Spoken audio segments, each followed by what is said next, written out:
નમસ્કાર. ખબર છે, કાયદાના અમુક નિયમો એવા હોય છે જે આપણા રોજિંદા જીવનને સતત ચલાવે છે અને આપણને કદાચ એનો ખ્યાલ પણ નથી હોતો. તો આજે આપણે એવા જ એક કાયદા વિશે વાત કરીશું, ટોર્ટ્સનો કાયદો, જે આપણા સામાન્ય જીવનમાં થતા ખોટા કામોને લગતો છે. ચાલો એક મજાના સવાલથી શરૂઆત કરીએ. જરા વિચારો, એક ડરાવણી મજાક, કોઈના વિશે ફેલાયેલી ખોટી અફવા અને ગાડીઓની નાની મોટી ટક્કર, આ બધામાં શું એક સરખું હોઈ શકે? જવાબ છે કે આ બધી જ ઘટનાઓ ટોર્ટ્સ હોઈ શકે છે. હા, આ શબ્દ કદાચ થોડો અજાણ્યો લાગશે, પણ આપણા અધિકારો અને જવાબદારીઓ માટે એ બહુ જ મહત્વનો છે. તો આ ટોર્ટ છે શું? સાવ સહેલા શબ્દોમાં કહીએ તો એ એક સિવિલ એટલે કે દીવાની ગુનો છે. જ્યારે કોઈના કામથી બીજા કોઈને નુકસાન થાય ત્યારે જેણે નુકસાન કર્યું છે એની કાનૂની જવાબદારી બને છે. જો આ ક્રિમિનલ કાયદાથી અલગ છે. ક્રિમિનલ કેસમાં સરકાર પગલાં લે છે, જ્યારે ટોર્ટમાં જે વ્યક્તિને નુકસાન થયું હોય એ પોતે વળતર માટે દાવો કરી શકે છે. ચાલો આપણા પહેલા વિભાગથી શરૂઆત કરીએ.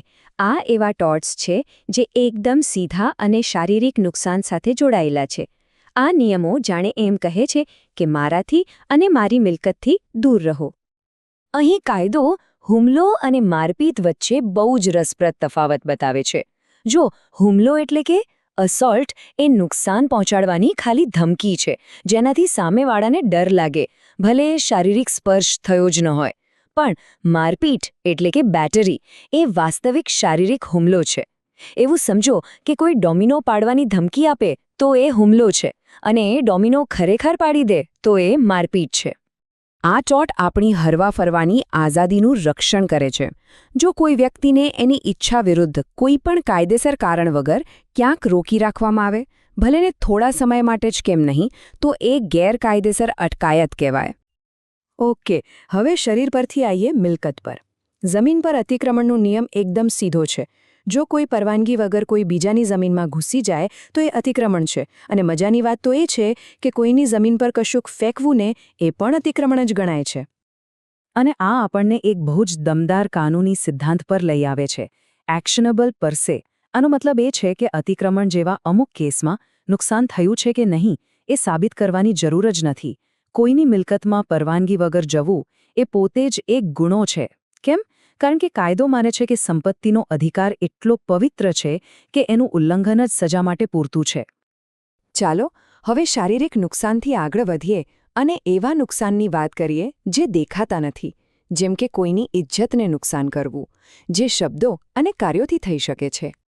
બદનક્ષી આ શબ્દ કોઈની પ્રતિષ્ઠાને થતા નુકસાન માટે વપરાય છે. જ્યારે કોઈના વિશે કોઈ ખોટી વાત ફેલાવવામાં આવે જેનાથી સમાજમાં એની છાપ ખરાબ થાય તો એને બદનક્ષી કહેવાય છે. બદનક્ષીના બે મુખ્ય પ્રકાર છે, લિબેલ અને સ્લેન્ડર. લિબેલ એટલે લેખિતમાં કે કોઈ કાયમી સ્વરૂપમાં બદનામી કરવી, જેમ કે છાપામાં લખીને. કારણ કે લખેલી વાત લાંબો સમય રહે છે અને વધુ ફેલાઈ શકે છે, એમાં નુકસાન સાબિત કરવાની જરૂર નથી. બીજી બાજુ છે સ્લેન્ડર, એટલે કે બોલીને બદનામ કરવું. બોલેલા શબ્દો તો હવામાં ઉડી જાય, એટલે એમાં સામાન્ય રીતે સાબિત કરવું પડે કે ખરેખર કોઈ નુકસાન થયું છે. હવે ઉપદ્રવ એ અતિક્રમણથી થોડું અલગ છે. અતિક્રમણ એટલે સીધું કોઈની જગ્યામાં ઘૂસવું, જ્યારે ઉપદ્રવ એટલે આડકતરી રીતે હેરાન કરવું. દાખલા તરીકે કોઈ પાડોશી સતત મોટેથી મ્યુઝિક વગાડે અથવા એમના ઘરમાંથી ખરાબ વાસ આવતી હોય તો એ ઉપદ્રવ કહેવાય, કેમ કે એનાથી જમીનના શાંતિપૂર્ણ ઉપયોગમાં ખલેલ પહોંચે છે. ચાલો હવે આજના સમયના સૌથી સામાન્ય ટોર્ટ તરફ જઈએ. આ એવો વિસ્તાર છે જ્યાં કાયદો આપણા રોજિંદા જીવનમાં થતા અકસ્માતો અને એની જવાબદારીઓ સાથે સીધો જોડાયેલો છે. આધુનિક સમયમાં જો કોઈ ટોર્ટ સૌથી વધુ જોવા મળતો હોય તો એ છે બેદરકારી, એટલે કે નેગ્લિજન્સ. આ જાણી જોઈને નથી થતું, પણ જ્યારે કોઈ વ્યક્તિ પોતાની કાળજી રાખવાની ફરજ ચૂકી જાય અને એના લીધે બીજાને નુકસાન થાય ત્યારે આ ટોર્ટ બને છે. બેદરકારી સાબિત કરવા માટે 4 શરતો પૂરી થવી જોઈએ. પહેલું, શું જવાબદાર વ્યક્તિની બીજા પ્રત્યે કાળજી રાખવાની કોઈ ફરજ હતી? જેમ કે રસ્તા પર દરેક ડ્રાઈવરની ફરજ છે કે તે બીજાની સલામતીનું ધ્યાન રાખે. બીજું, શું એણે એ ફરજ તોડી? જેમ કે ફોન પર વાત કરતાં કરતાં ગાડી ચલાવવી. ત્રીજું, શું એની ભૂલને કારણે જ નુકસાન થયું અને ચોથું, શું ખરેખર કોઈ નુકસાન થયું છે? જો આ ચારેયનો જવાબ હા હોય તો જ બેદરકારીનો કેસ બને છે.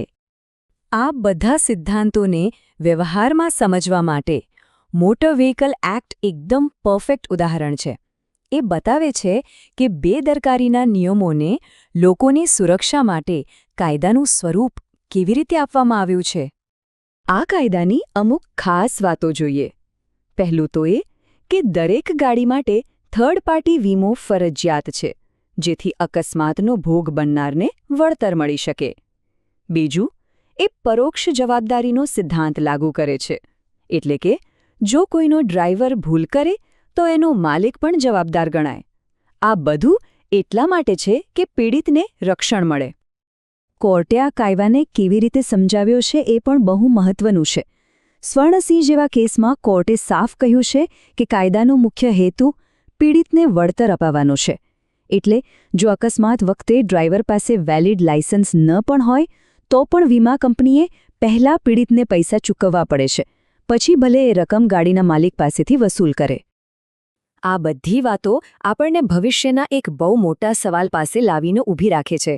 વિચારો કે જ્યારે કોઈ સેલ્ફ ડ્રાઇવિંગ કાર કે પછી કોઈ એઆઈ સિસ્ટમથી નુકસાન થાય ત્યારે જવાબદારી કોની ગણાશે? કારના માલિકની, એને બનાવનાર કંપનીની કે પછી સોફ્ટવેર લખનાર પ્રોગ્રામરની? ટોડ્સના આ સદીઓ જૂના સિદ્ધાંતો આ નવી ટેકનોલોજી પર કેવી રીતે લાગુ પડશે એ જોવું ખરેખર બહુ રસપ્રદ રહેશે. વિચારવા જેવો સવાલ છે, ખરું ને?